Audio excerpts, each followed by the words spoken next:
د دنیا په تاریخ کې ټکنالوژي دغه رقم کار نه و کړی لکه پرون چې ایلن ماسک دا اعلان وکړي چې ما دغسې روبوټ تیار کړي چې هغه به په 9 میاشت کې ماشوم زیږوي.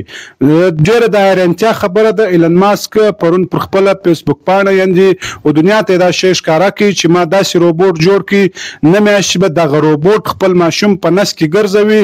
هغه به چې په امریکا کې یا مطلب د دوی په کم هیواد کې د دغسې سیسټم جوړ کړي چې یو څوک بچی پیدا کول غواړي هغه به د کور والا څخه نه وي.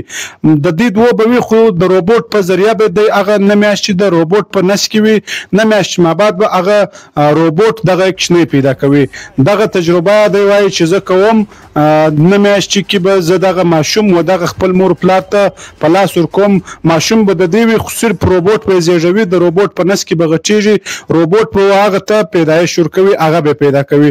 ډېره د حیرانتیا خبره ده دوستانو. ایلن ماسک هغه انسان دی چې د ټولې دنیا سرمایه‌داره یعنې موړ کس دی. هغو دا دعوه کړې ده چې زه د دې بعده ټول سیسټم زموږ د هیواد سیسټم یعنې د غیر مسلمانانو د امریکې د کافرانو سیسټم دا رقم کوم چې هغه به خپل زنانې به ماشوم په نس کې نه غټوي.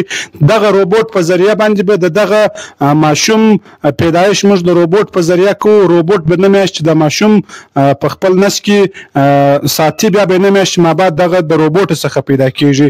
موږ و دې ته حیران یو چې ټکنالوژي څنګه دومره ترقي کړې ده او دا څنګه امکان لري.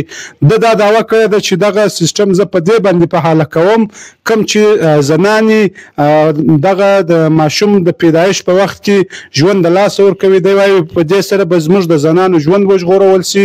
زموږ زنانې د کاله د حساب ورته کړی دی چې په ډېر زیات تعداد باندې چې کومې زنانې ماشومان راوړي نو ژوند د لاسه ورکړي. دغه سیسټم دی وایي چې د انسانانو د ژوند د بچاولو لپاره ما دغه روبوټ جوړ کړي چې هغه به د انسان د مور او د پلار دی کم هغه د کوچني د پیدا کېدلو کومې مادې چې راځي دی وایي دغه به موږ جن اخو بیا به په دا روبوټ کې پیټوو خپل ترتیب خپل سیسټم یې ورته جوړ کړی دی. په 9 میاشتې کې بیا دغه روبوټ و دغه ماشوم ته ژوند ورکوي. مطلب په دا روبوټ کې به دا ماشوم 9 میاشتې ژوند کوي بیا به هغه د روبوټ څخه پیدا کېږي. بیا به دی خپل مور او پلار ته په لاس ورکوي.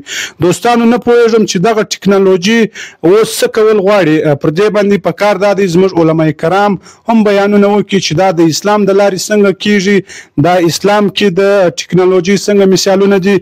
نور تفصیلات تاسو خپله په ویډیو کې کتلی سئ چې ایلن ماسک دغه اعلان کړی دی چې د دې بعده به دغه د کوچنیانو کومه سلسله چې ده چې مور یې پیدا کوي دا به روبوټان پیدا کوي.